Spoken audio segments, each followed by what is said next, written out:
Hallo zusammen, heute wollen wir uns 10 Fragen der IT-Security anschauen, und zwar sowohl in der Wirtschaft als auch in Krankenhäusern, denn dort ist momentan echt ordentlich was los. Und naja, da ich nicht so richtig viel Ahnung habe von Security in Krankenhäusern, habe ich mir jemanden zur Hilfe geholt, der genau in diesem Bereich arbeitet. Sein Name ist André und er hat auch einen YouTube-Kanal, nennt sich Algorithmen verstehen. Vielleicht kennt ihn sogar schon jemand. Wenn ja, schreibt mir das ganz gerne mal in die Kommentare. Seinen Kanal verlinke ich natürlich in der Beschreibung und in der Endcard und ja, schaut da gerne mal vorbei. Wir fangen an mit der ersten von 5 Fragen, die wir hier bei mir auf dem Kanal machen. Die anderen 5 Fragen gibt es natürlich bei ihm auf dem Kanal. Und ja, die nennen wir mal Frage Nummer 1 einfach. Warum muss die IT-Sicherheit in der Wirtschaft deiner Meinung nach gestärkt werden, beziehungsweise muss sie das überhaupt? Und ja, wie gesagt, ich beantworte die Wirtschaftsfragen, er beantwortet die Fragen fürs Krankenhaus und naja, meine Antwort dürfte klar sein. Ihr wisst, was ich hier die ganze Zeit promote. Ich bin quasi Influencer für mehr IT-Security, okay? Auch wenn ich das Wort Influencer hasse. Beeinflussen möchte ich die Wirtschaft auf jeden Fall in Richtung mehr IT-Security. Das ist soweit schon korrekt, denn es geht dort um sehr sensible Daten. Sensible Daten wie zum Beispiel Kundendaten. Es geht nicht unbedingt einfach nur um den Gewinn des Unternehmens, sondern meiner Meinung nach geht es natürlich hauptsächlich um die Sicherheit der Kunden. Ihr seid auch Kunden bei Seiten wie Amazon oder Seiten, wo ihr euch einfach registriert, zum Beispiel auch YouTube. Und da ist es wichtig zu wissen, warum das eigentlich so schlimm ist, wenn man da zum Beispiel seine Daten verliert. Also nehmen wir einfach an, eine Website wird gehackt und die Daten landen im Darknet. Von Social Media Seiten sind die Daten ungefähr so 75 € wert pro Datensatz. Das heißt, wenn ich mich mit einem Account wirklich einloggen kann, bezahle ich im Darknet für so einen Account 75 €. Ja, das ist jetzt nicht fair, oder Dollar sind es eigentlich, keine Euro. Das ist schon einiges, wenn man sich das überlegt, und es wird recht schnell klar, warum das eigentlich so viel ist. Denn wenn ich so einen Datensatz habe, dann kann ich sehr viel über die Person rausfinden, okay? Und wenn ich sehr viel über die Person weiß, dann kann ich natürlich auch perfekte Phishing-Mails schreiben zu dieser Person hin. Oder ich kann natürlich auch Informationen über andere Leute rausfinden, zum Beispiel über die Freunde der Person, und kann dann denen sehr, sehr gute Phishing-Mails schreiben oder Phishing-Nachrichten schreiben. Und das ist das, was wir immer mal wieder sehen. Das heißt, man kauft sich einen Account und kann sich dann sehr, sehr viele Accounts eigentlich besorgen. Kritisch wird es hierbei nicht unbedingt bei Social Media Kanälen, die sind zwar persönlich und es fühlt sich absolut ungeil an, wenn man da exposed wird sozusagen. Kritisch wird es allerdings vor allem bei Zahlungsmitteln und Bankdaten und Adressdaten und so. Nehmen wir jetzt einfach mal an, so eine Zahlungsakte, also quasi Login-Informationen für PayPal, okay? Die sind da auch jetzt dann gefischt worden, also mit einem erfolgreichen Angriff sind die dann halt einfach erschienen. So, was das bedeutet ist im Endeffekt, derjenige kann sich in euren PayPal-Account einloggen, und klar, PayPal hat Security-Mechanismen, aber wenn man einen Proxy benutzt, weil man weiß, wo die Person herkommt, was man über Social Media bekommt, dann ist das schon wieder hinfällig. Und das heißt, man benutzt einen Proxy, loggt sich an dem Ort ein, wo die Person eigentlich ist, und naja, schon kann man überall hin irgendwelche Sachen kaufen. So, und solche PayPal-Accounts gibt es auch zuhauf. Die kann man natürlich auch fertig kaufen, sind dann halt ein bisschen teurer oder günstiger, je nachdem, was man kauft. Naja, damit kann man sich natürlich dann Sachen bestellen. Jetzt ist es logisch, dass die Person das merken würde und dann sagt, hey, ich nehme meine Zahlung zurück. Aber naja, die meisten Unternehmen verschicken die Sachen halt schon vorher, bevor irgendwie die Zahlung wieder zurückgenommen wird. Und das bedeutet im Endeffekt, ihr habt am Ende den Schaden als Unternehmen, wenn jemand mit dem gehackten PayPal-Account bei euch dann auch wieder einkauft zum Beispiel. So, und die Waren, die landen dann irgendwie auf dem Schwarzmarkt und da machen sich manche Leute wirklich reich damit. Das Ganze nennt sich Identitätsdiebstahl, und sorry, wenn ich gerade so ausufernd werde hier, aber das ist ein sehr wichtiges Thema. Identitätsdiebstahl ist teilweise so groß, dass es ganze Ringe dafür gibt, also wirklich mafiöse Strukturen schon fast gibt, die einfach nur Identitätsdiebstahl begehen und sich daran quasi bereichern und reich werden dran. Und deswegen ist meiner Meinung nach IT-Security in der Wirtschaft so wichtig wie nie zuvor, gerade weil sich diese Strukturen jetzt gebildet haben. Und ich bin noch nicht fertig, ich habe noch einen zweiten Punkt, warum IT-Security so wichtig für die Wirtschaft ist, und zwar die Integrität von Autoritätspersonen. Das hört sich jetzt erstmal komisch an, aber nehmen wir einfach mal an, ihr habt den Account, den Twitter-Account von Joe Biden, ja, oder den Twitter-Account von Elon Musk, okay? Und die sind verifiziert und die werden jetzt gehackt.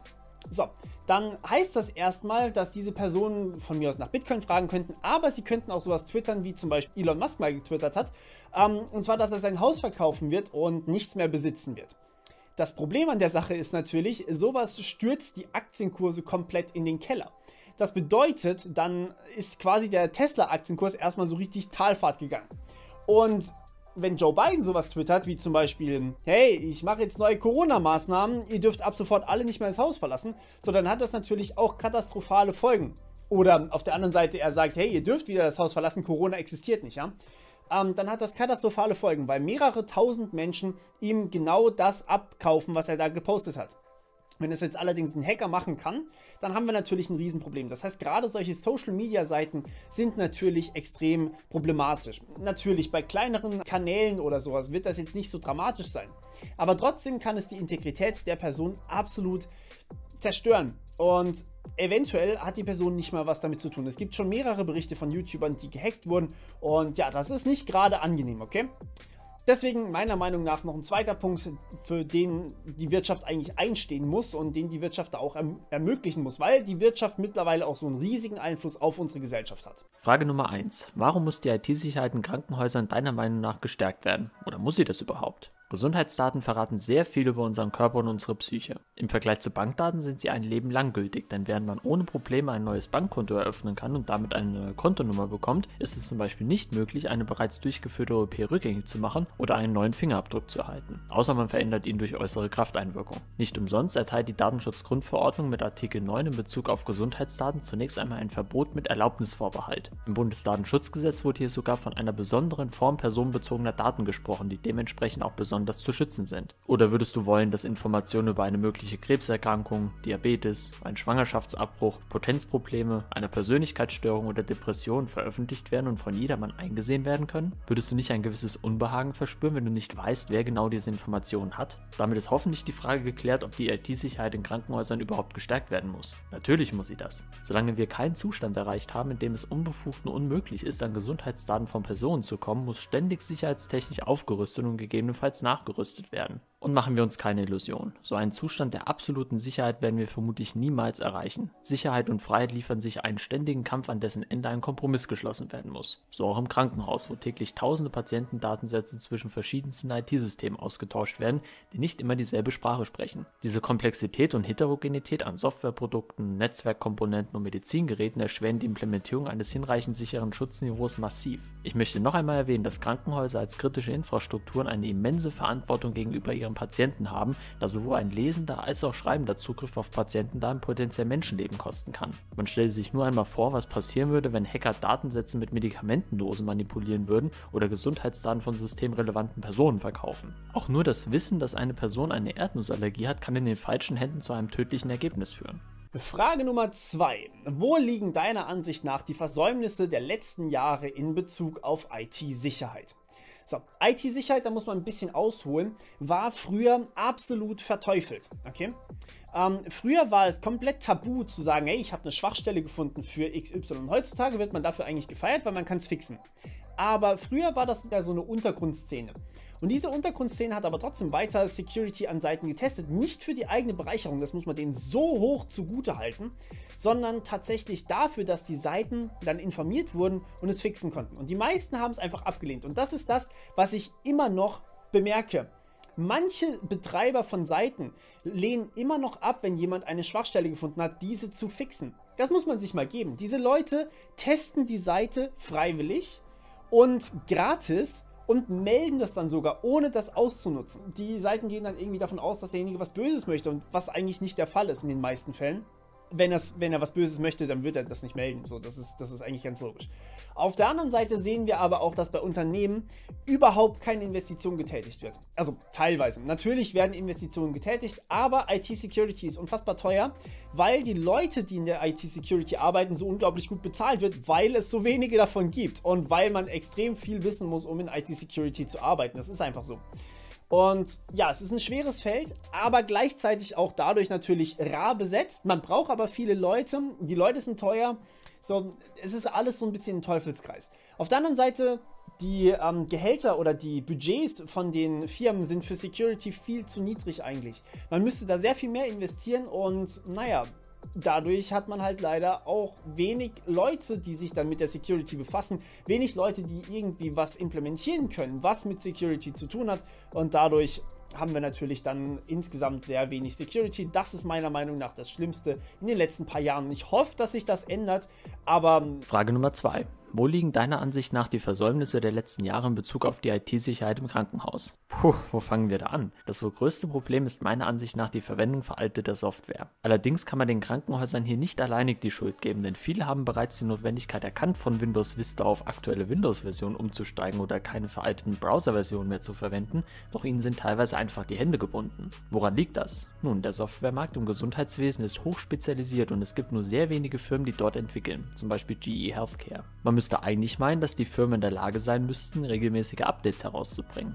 Ja, das sind sie auch. Allerdings muss die Software auch sauber mit den Medizingeräten kommunizieren können, also zum Beispiel Röntgengeräten, EKGs oder Ultraschallgeräten. Und da sieht es dann schon wieder schwieriger aus, da nicht auf jedem noch so kleinen OP-Gerät die neueste Windows-Version laufen kann. Das gibt die Hardware einfach nicht her. Manchmal sind auch einfach Programmierbibliotheken veraltet und können nicht auf eine neue Version portiert werden. Viele Hersteller haben in der Vergangenheit Sicherheit als lästiges Anhängsel gesehen und sind mit der Einstellung, ach, uns wird schon nichts passieren oder da kommt schon niemand rein an die Entwicklung gegangen. Das rächt sich jetzt, wie auch bei zahlreichen IoT-Geräten, die teilweise Bilder von Überwachungskameras unverschlüsselt an den heimischen Server schicken. Diese Medizingeräte können dann gehackt werden, was wiederum ein Einfallstor in das interne Netz sein kann, weil zum Beispiel die Verbindungsanfragen, die von einem Röntgengerät mit einer bestimmten IP-Adresse kommen, von der Firewall durchgewunken werden. Hier hätte man viel früher aufrüsten und die Hersteller verpflichten müssen, eine Geräteanbindung an neuere Betriebssysteme zu ermöglichen. So kann es nämlich vorkommen, dass für ein bestimmtes Medizingerät eigens ein Rechner mit Windows XP und einer Uralt-Version des Internet Explorers bereitgestellt werden muss, um über die vorgegebenen Schnittstellen kommunizieren zu können.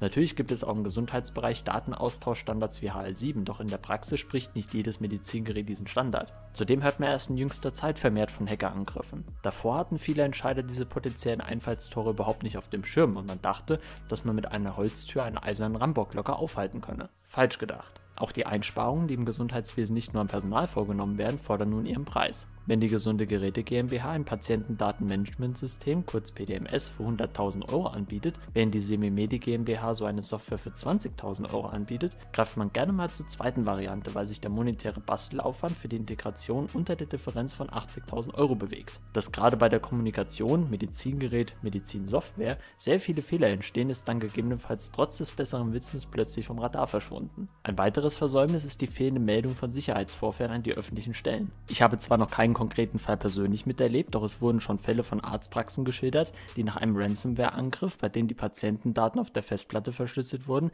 lieber heimlich still und leise das Lösegeld für die in Geiselhaft genommenen Daten bezahlt haben, da man bei der Meldung, zum Beispiel an das BSI, gegebenenfalls mit hohen Bußgeldern und einem massiven Imageschaden hätte rechnen müssen. Bei Krankenhäusern dürfte der Effekt noch einmal potenziert werden. Dadurch fehlte aber jahrelang die Awareness für solche Probleme, da ja offenbar niemand betroffen war. Frage Nummer 3. Mit welchen Gefahren aus dem Neuland werden Unternehmen heute konfrontiert? Und die Frage ist so ein kleines bisschen weiter gefasst. Ja? Das heißt, es ist eigentlich nicht nur IT-Security, was Unternehmen, Startups zum Beispiel Probleme bereitet, sondern es sind noch sehr viel mehr Gefahren sozusagen.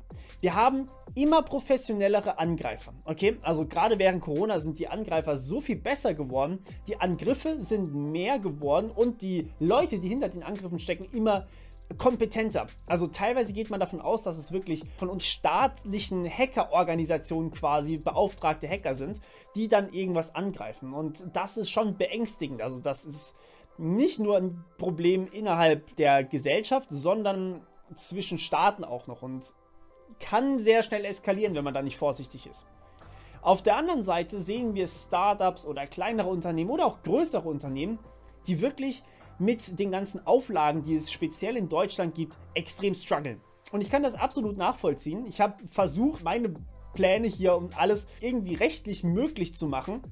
Das ist gar nicht so einfach, wie man sich das vorstellt. Man muss natürlich erstmal die Plattform erschaffen, okay? Das ist quasi Website-Coding. So, das kann man lernen, das ist jetzt nicht so schwer. Also man kann alles lernen, aber das ist nicht so schwer, sage ich jetzt mal, im Vergleich zu dem, was danach auf euch zukommt. Ihr müsst nämlich das Ganze rechtlich in Ordnung gestalten. So, und da haben wir natürlich so Sachen wie DSGVO. Da haben wir aber auch so Sachen wie Vorschriften über IT-Security. Da haben wir aber auch andere Vorschriften, wie zum Beispiel AGBs. Und sind Sachen, die mögen Informatiker relativ selten. Also ich persönlich kann damit nicht wirklich was anfangen. Und für mich ist AGB und rechtlich immer so ein bisschen, oh, nee, bitte nicht. So, aber gerade in der IT-Security hat man sehr viel mit Datenschutz zu tun. Und deswegen, die DSGVO war quasi so ein richtiger Hammerschlag für die IT-Security. Natürlich ist es gut, wenn die Unternehmen verpflichtet werden, die Daten besser zu schützen. Aber auf der anderen Seite ist es natürlich auch für junge Unternehmen oder für Leute, die nicht so viel Ahnung haben, vielleicht was alleine aufziehen wollen, erstmal super, super schwer. Gerade auch das mit den Cookies ist erstmal so ein bisschen auch nutzerunfreundlich. Das sind alles so Struggles, die man dann auch hat, weil wenn ich jetzt eine Webseite in einem anderen Land eröffne, dann habe ich das Problem nicht. Das heißt, viele Unternehmen gehen aus Deutschland gerade weg und sagen, ja, meine Webseite steht in Amerika. So, ist mir völlig egal, was ihr für rechtliche Vorschriften habt in Deutschland. Ich stehe in Amerika, mir ist das eigentlich egal. Und manche Nutzer sagen dann, hey, der steht in Amerika, da will ich nicht hin.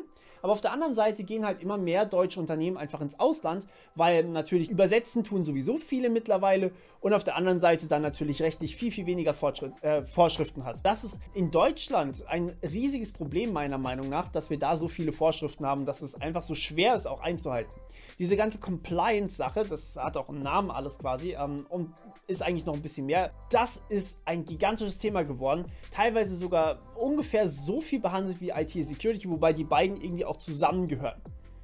Jo, und wenn man die ganzen Sachen nicht einhält, dann bekommt man Strafen und die haben sich gewaschen. Das heißt, man muss und das ist ein bisschen hart. Frage Nummer 3. Mit welchen Gefahren aus dem Neuland werden Krankenhäuser heute konfrontiert? Die wohl größte Gefahr, die sich in der Coronavirus-Pandemie noch einmal verstärkt hat, sind Angriffe von außen. Täglich werden mehrere tausende automatisierte Angriffe auf Kliniken gefahren. Damit sind klassische Angriffe wie SQL-Injections, das Einschleusen von Malware in Form von Viren, Würmern und Trojaner, sowie DDoS-Attacken gemeint. Gerade die einfach umzusetzenden DDoS-Attacken sind problematisch, da viele niedergelassene Ärzte, zum Beispiel dein Hausarzt, an Kliniken angebunden sind, um schnelle Überweisungen durchführen zu können und um einen schnellen bidirektionalen Informationsaustausch zu gewährleisten. Wenn dies via Webanwendungen, die auf Servern im Internet gehostet werden, geschieht, dann sorgt ein Ausfall dafür, dass keine Daten mehr ausgetauscht werden können. Ein Load Balancer wäre hier die Lösung, doch das Geld fehlt in dem ohnehin schon engen finanziellen Korsett des Gesundheitssektors dann an anderen Enden, zum Beispiel in der IT-Sicherheit, denn wofür braucht man den Schmarrn denn schon? Und selbst dann, wenn die großen Kliniken in Zukunft nach außen hin bombensicher sind.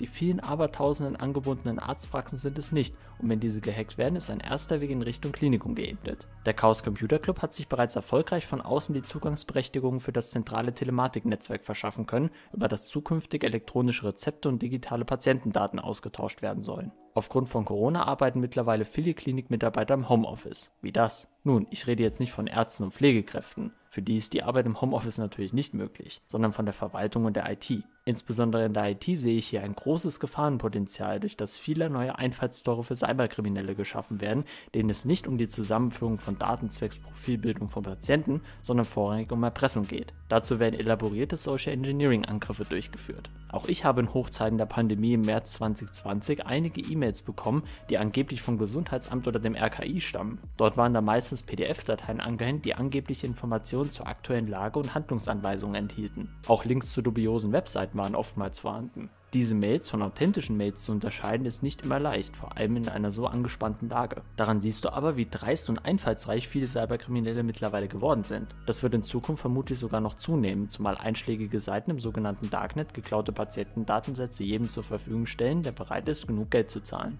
Aber zurück zur eigentlichen Anbindung der Mitarbeiter im Homeoffice an die zentrale Krankenhaus-IT. Zwar sind die meisten Mitarbeiter vermutlich über einen VPN mit dem Kliniknetz verbunden, doch das bringt herzlich wenig, wenn zum Beispiel der Rechner, von dem aus sich die Mitarbeiter verbinden, mit Malware infiziert ist. Jeder Mitarbeiter im Homeoffice müsste einen gehärteten Rechner besitzen, über den die Kommunikation mit dem Krankenhaussystem erfolgt. Das werden vermutlich nicht alle Kliniken haben. Zudem wird schon seit Jahren, so auch im Krankenhaus, Bring Your Own Device umzusetzen versucht. Das heißt, ein Arzt soll zum Beispiel mit einem Klick auf seinem iPad die Arztbriefe seiner Patienten einsehen können. Dass dafür ein nied- und nagelfestes Informationssicherheitskonzept her muss, ist offensichtlich. Apropos mobile Endgeräte. Die digitale Patientenakte, die ab 2021 verpflichtend als Angebot seitens der Krankenkassen zur Verfügung gestellt werden muss, stellt die Krankenhaus-IT vor große Herausforderungen, denn der Zugriff darauf soll nur per Mobilgerät möglich sein. Und Mobilgeräte sind nach kurzer Zeit technisch veraltet und somit leicht hackbar. Man müsste also permanent teure Hardware für mehrere tausend Mitarbeiter nachrüsten, um diesem Problem gewachsen zu sein. Ein weiterer Punkt, den ich jetzt nicht zwangsläufig als Gefahr, sondern eher als Herausforderung sehen würde, ist die korrekte Umsetzung der Datenschutzgrundverordnung. Krankenhäuser verfügen in der Regel zwar über eine eigene Rechtsabteilung und einen geschulten Datenschutzbeauftragten,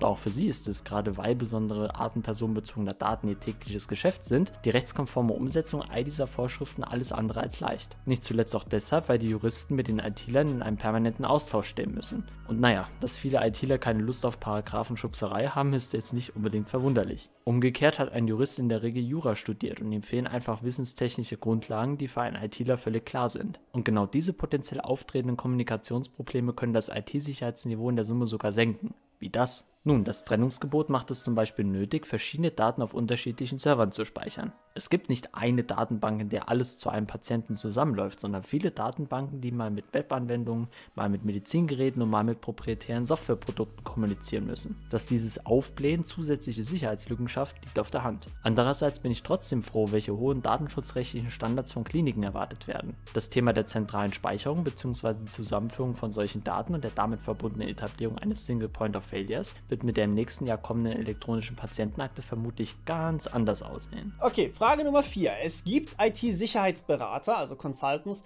die meinen, es reiche aus, eine Firewall und ein Antivirenprogramm auf den Firmenrechner zu installieren. Siehst du das auch so? Und meine Antwort darauf kennt ihr eigentlich schon. Nein, ich sehe das nicht so. Das ist aber nicht die ganze Antwort auf die Frage natürlich, weil ich das noch ein bisschen ausführen möchte. Und zwar, nicht jegliche Malware wird von einem Antivirenprogramm gefunden und von einer Firewall geblockt. Es ist ein guter Start von mir aus, aber das Problem bleibt quasi der Benutzer.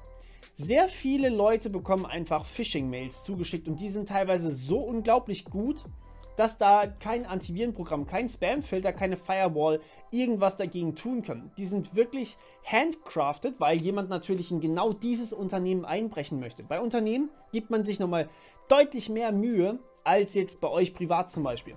Und irgendwie muss man ja auch Anhänge bekommen. Das heißt, man hat wirklich ein Dokument, was perfekt als Bewerbung getarnt ist, was der Sekretärin, die noch nie irgendwas mit IT-Security zu tun hatte, von einem Unternehmen, was auch nichts mit IT zu tun hat, dann auf den Rechner gespielt wird, per E-Mail zum Beispiel. Und dann haben wir natürlich schon gleich das Problem, weil die Sekretärin wird da nicht drüber nachdenken, die muss ja irgendwie die Bewerbung auch angucken. Und dann kommt direkt der Virus auf das System und schon hat man überall irgendeine problematische Malware auf seinem System. So, das Problem ist also der Mensch an sich. Ja? Die Plattform mag noch so sicher sein, aber der Mensch an sich wird nie komplett sicher sein, weil Menschen immer irgendwie Fehler machen und auch Profis werden gefischt. Es ist schon sehr, sehr vielen Leuten wirklich passiert, dass sie gefischt wurden. Zum Beispiel hier nochmal ganz kurz auf den Twitter-Hack, den wir, ich glaube, dieses Jahr eben, oh Gott, ich weiß den Monat nicht mehr, aber der Twitter-Hack war auch so ein Thema, wo wirklich Systemadministratoren von Twitter gefischt wurden. Also quasi social engineert wurden und die Leute dann sozusagen dadurch ihre Zugangsdaten hergegeben haben. Und deswegen, nein, es reicht nicht, eine Firewall und ein Antivirenprogramm zu haben. Das ist vielleicht von mir aus für manche Bereiche ein guter Anfang, gerade die Firewall, aber definitiv nicht ausreichend. Da müssen noch so Sachen her wie Security Keys für jeden Mitarbeiter verpflichtend und so weiter und so fort. Dann hat man vielleicht ansatzweise was Gutes. Frage Nummer 4. Es gibt IT-Sicherheitsberater, die meinen, es reiche aus, eine Firewall und ein Antivirenprogramm auf den Klinikrechnern zu installieren. Siehst du das auch so? Nein. Eine Firewall reicht bei weitem nicht. Das ergibt sich alleine schon aufgrund der Heterogenität ein IT-System in einem Krankenhaus. Alles, was von außen angesprochen werden kann bzw. netzwerkfähig ist, sollte besonders geschützt bzw. von wichtigen Systemen getrennt werden. Dazu gibt es beispielsweise das Konzept der demilitarisierten Zone, mit der bestimmte Systemkomponenten in eine Art digitale Quarantäne gesteckt werden können. Jeder IT-Sicherheitsberater, der einen mit so einer Billiglösung um die Ecke kommt, sollte schleunigst jemand anderen beraten, aber definitiv kein Krankenhaus. Ich weiß aber aus eigener Erfahrung, dass es solche Berater tatsächlich gibt. Eine Web-Application-Firewall zum Schutz vor ungewöhnlichen Anfragen und Aktionen aus dem Neuland sind natürlich ein erster, aber definitiv nicht der einzige Schritt. Auch wenn sich Wissen zur Sicherheit von Krankenhausinformationssystemen und deren Kommunikation zum Beispiel mit der Arzneimitteldatenbank auf einen einzigen Mitarbeiter konzentriert, die sogenannten Flaschenhälse, dann ist Handlungsbedarf angesagt. Wenn der besagte Mitarbeiter das Unternehmen nämlich verlässt oder tragischerweise verunglückt, dann reißt man die ach so sicheren digitalen Mauern bei fehlender Dokumentation komplett ein. Je mehr Bastellösungen aufgrund von Einsparungen im ohnehin schon strikt durchgetakteten Klinikalltag existieren, desto höher ist natürlich die Gefahr, dass man irgendwo einen Fehler macht. Ein Fehler, den allerdings sehr viele Berater machen, ist, dass sie sich nur auf den rein technischen Schutz konzentrieren und dabei den größten Unsicherheitsfaktor übersehen, den Menschen. Und von denen gibt es im Krankenhaus ganz schön viele. Von Pflegern, Köchen und Hygienefachkräften über Ärzte bis hin zu Verwaltungsfachkräften und IT-Lern arbeitet in einem Krankenhaus ein breites Spektrum unterschiedlicher Personengruppen. Und jede dieser Gruppen hat einen anderen Umgang mit Angriffen durch zum Beispiel Social Engineering. Pflegekräfte haben beispielsweise eine sehr menschliche, aber gleichzeitig oft auch sehr naive Seite und gehen erst einmal von guten Absichten des Gegenübers aus. Ausnahmen bestätigen selbstverständlich die Regel. Ein angeblicher Mitarbeiter von der IT, der mal eben im SAP die Datensätze von allen Patienten auf der Station 7 Blau überprüfen möchte und sie aus diesem Grund über den Account einer Pflegekraft herunterlädt, wird nicht als Bedrohung angesehen. Im Gegenteil, oftmals bedanken sich diese Personen dann sogar bei den angeblichen Rettern in der Not. Genauso könnte man, je nachdem wie weit man bereits im Zielnetzwerk vorgedrungen ist, im Chefarztbüro bestimmte Geräte vom Netz nehmen und ihn dann proaktiv anrufen, um dem armen Arzt bei seinen Problemen zu helfen,